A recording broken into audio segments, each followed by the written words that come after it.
Good afternoon. We have general question time. Question number 1, Neil Bibby. To ask the Scottish Government what progress has been made towards justice for victims of historic child abuse following the first interaction meeting. Minister Rosanna Cunningham. Who are not aware, it is important to say that the interaction process is an initiative led by the Scottish Human Rights Commission, in which the Scottish Government is one of several participants. The first interaction process took place on 28 February and was attended by a wide range of participants, including those from local authorities, charities, religious bodies and universities, as well as individuals. I understand that a further event will be held in June and that more events are likely. One of the purposes of the process is to develop an action plan, and along with others, we will be interested in receiving that in due course. Neil Bibby. I thank the Minister for that answer. This is obviously a very serious issue which continues to have an impact on many people's lives, and therefore we need to see progress made on this matter. The Minister will be aware that in pursuing the National Confidential Forum in isolation, Scotland is somewhat of an anomaly internationally. Will the Government consider establishing additional measures which seek not to just understand the experience of survivors, but to guarantee non-repetition and provide other forms of remedy? Minister. Thank you, Presiding Officer. Well, the National Confidential Forum aspect of this particular debate is currently being pursued within the context of the Victims and Witnesses Bill, and I understand that the Public Health Minister will be giving evidence to the Health Committee on 30th of April in respect of those particular clauses.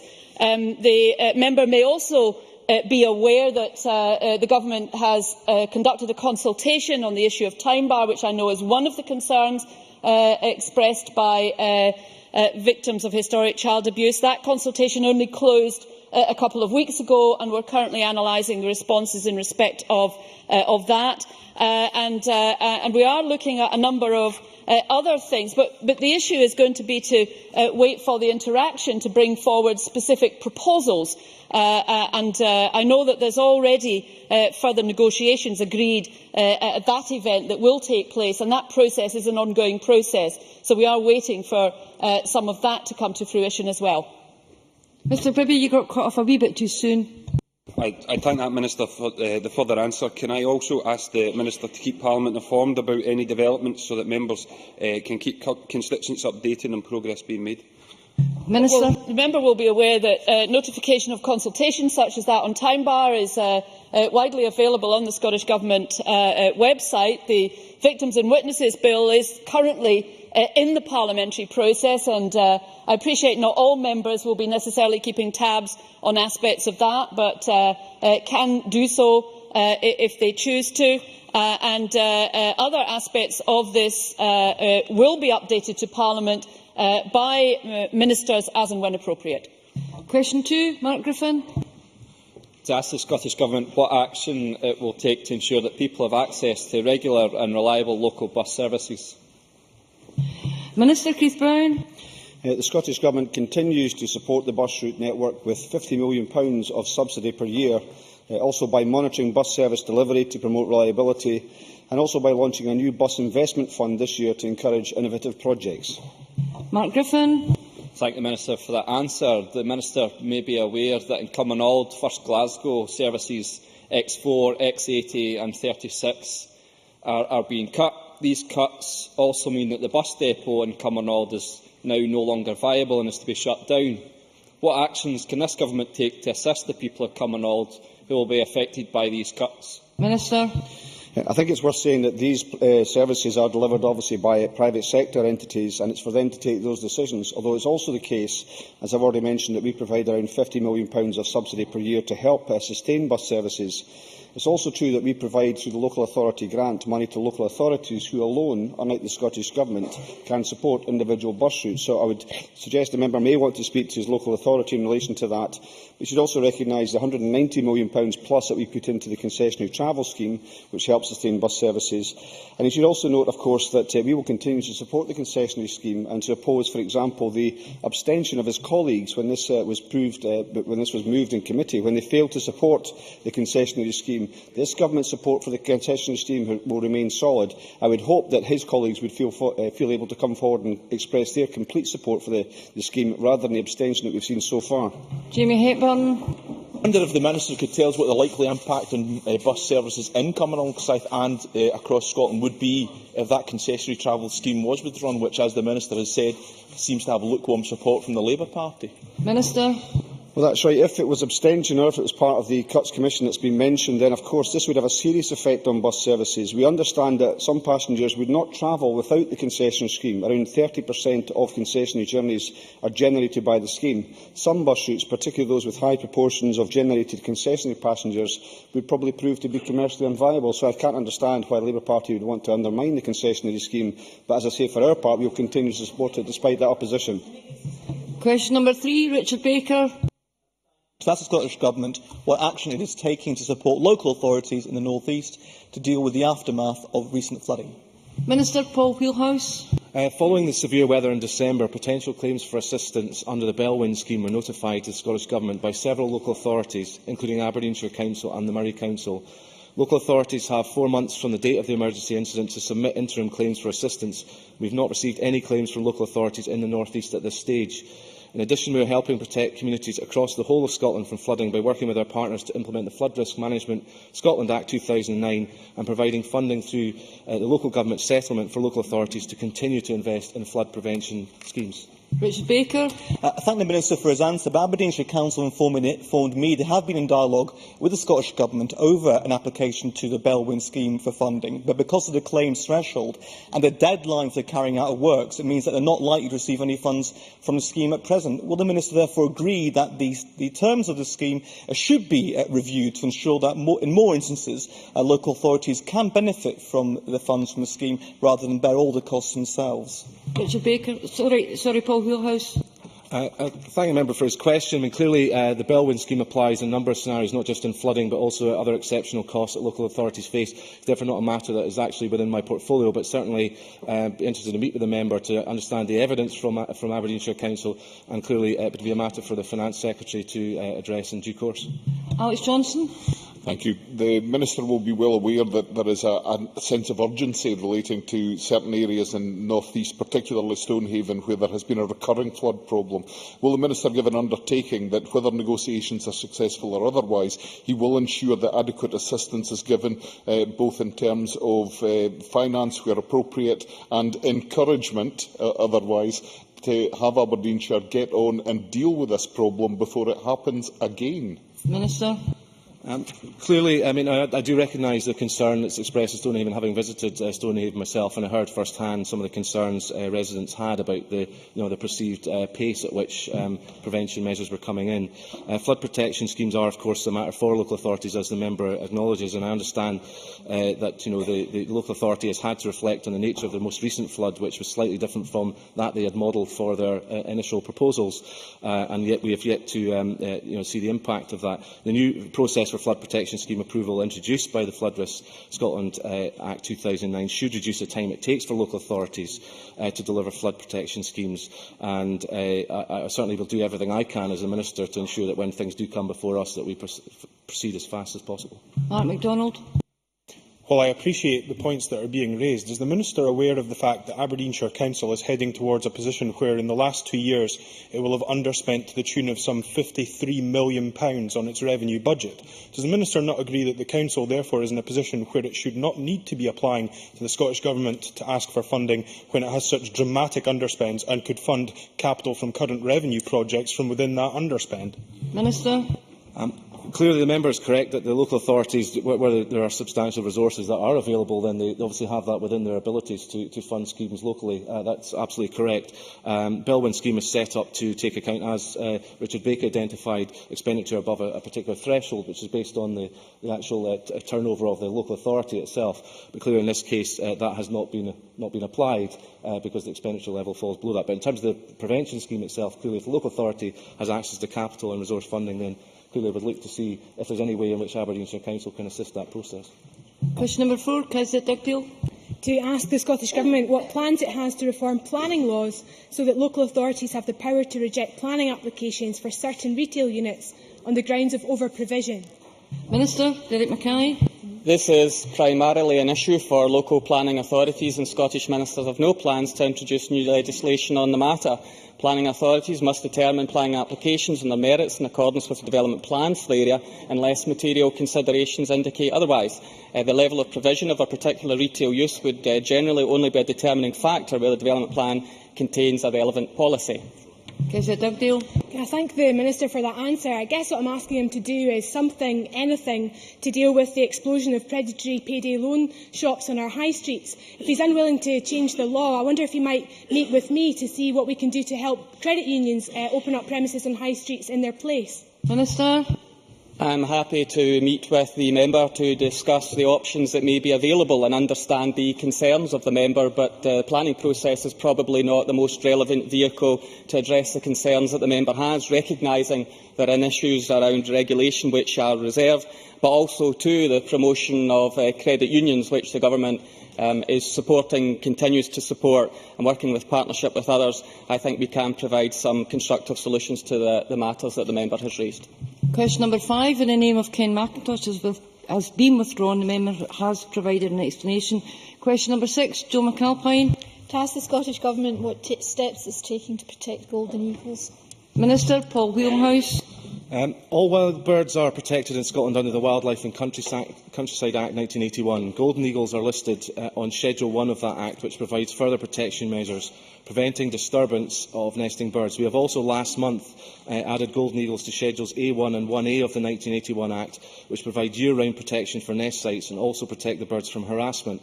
Since 2008, we have broadened and developed the Partnership for Action Against Wildlife Crime in Scotland. We have strengthened the legal framework with the introduction of vicarious liability, provided funding for the National Wildlife Crime Unit and supported initiatives to tag and satellite track golden eagles. Recent police reform has also increased the number of specialist wildlife crime officers.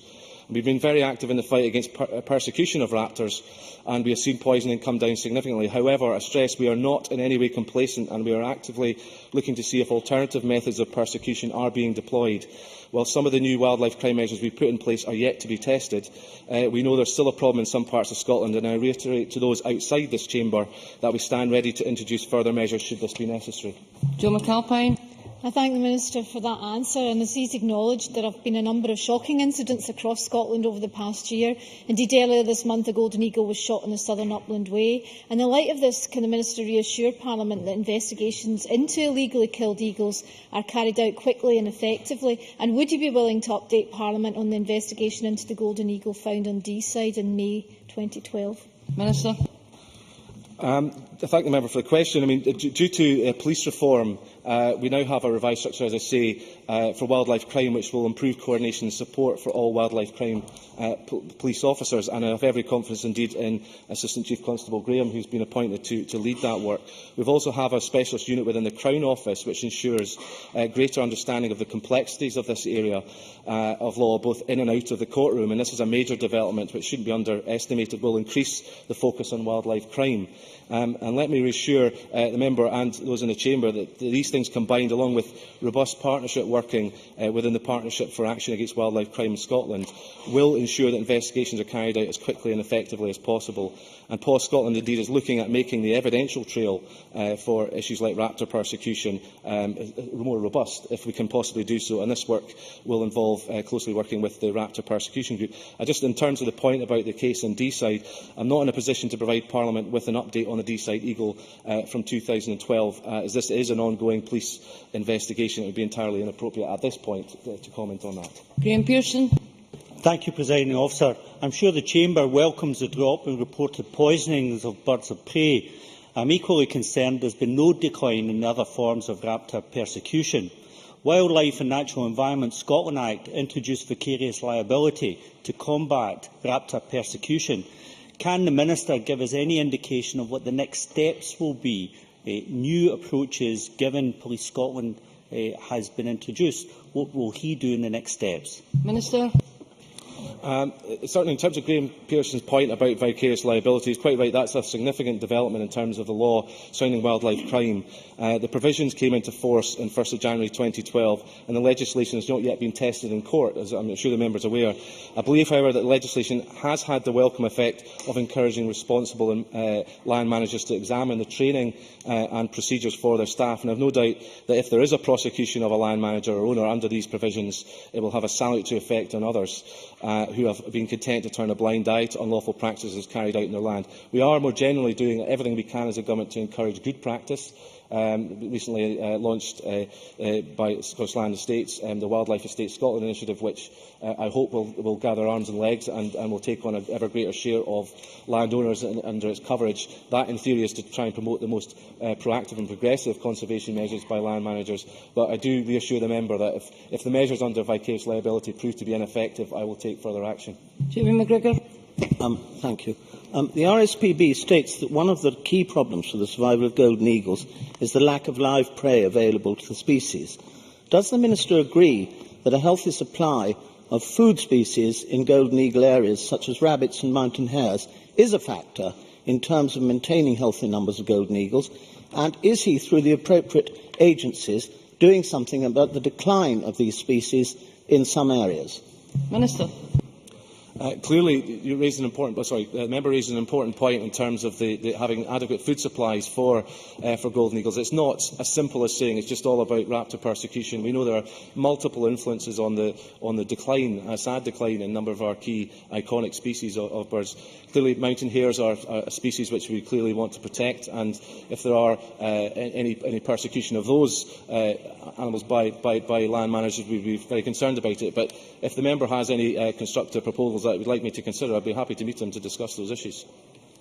Question number 7, in the name of Richard Simpson, has been withdrawn. The member has provided me with a satisfactory explanation. Question number 8, Christina McKelvey. Thank you very much, Presiding Officer. To ask the Scottish Government what recent analysis it has carried out on the affordability of pensions and social welfare costs in Scotland and the rest of the UK. Cabinet Secretary John Swinney. Presiding Officer, the Scottish Government has published a detailed assessment of Scotland's public finances in the report Scotland's Balance Sheet last week. The analysis demonstrates that spending on social protection, which includes pension and welfare expenditure, has been consistently more affordable in Scotland than in the rest of the UK over the past 5 years. Indeed, the report shows that spending on social protection in Scotland as a share of GDP is lower than in the UK as a whole and the majority of EU 15 countries during 2011. These figures clearly show that welfare and pensions would be more affordable in Scotland if we had full responsibility for our economy. Christina McKelvey. Can I thank the Minister for that answer? And he may be aware that the recent research which is referred to estimated that in South Lanarkshire alone welfare cuts will total £104 million per year by 2014-15. In light of the fact that social welfare is more affordable in Scotland than the UK, does he think that this Parliament would take the same approach to welfare as Westminster? Cabinet Secretary. I think it's hard to conceive that this Parliament would take the same approach to welfare reform as has been taken in the United Kingdom Parliament, given that on, for example, issues such as the bedroom tax, there was an overwhelming majority of members of Parliament, of the United Kingdom Parliament, from Scottish constituencies who voted against the current provisions being taken forward by the United Kingdom Government. As we consider the implications of the welfare reform agenda within Scotland, I think it is a very strong illustration of how democratic control of these issues within Scotland would lead to a better set of decisions taken in the interests of the people of our country. Question number 9, Chick Brodie. Thank you. To ask the Scottish Government what discussions it has had with the Ministry of Defence regarding test drilling for oil off the Ayrshire coast. Cabinet Secretary John Swinney. Presiding Officer, the Scottish Government has had no discussions with the Ministry of Defence regarding test drilling for oil off the Ayrshire coast. Chick Brodie. In the late 70s, early 80s, there were oil test drilling rigs between Ailsa Craig and Sanda Island off the tip of the Mill of Kintyre, a route through which Polaris submarines passed. It is believed they could have been successful, but were capped by the UK Defence Secretary at the time. Will the Scottish Government support current efforts being made to determine if these Macron-like instructions curtail the production of oil and gas and therefore curtail the potential for significant economic development of the south-west of Scotland? Cabinet Secretary. Presiding Officer, the Government is very focused in taking forward our oil and gas strategy, which was formulated with the in partnership with the industry to ensure that the strength that we know exists within Scottish waters to recover oil and gas reserves, which are estimated to total more than half of the value that has so far been extracted, up to 24 billion recoverable barrels of oil, with a wholesale potential value of £1.5 trillion. We will concentrate our efforts on ensuring that these resources are realised for Scotland, and will take forward that approach in partnership with the oil and gas industry in Scotland.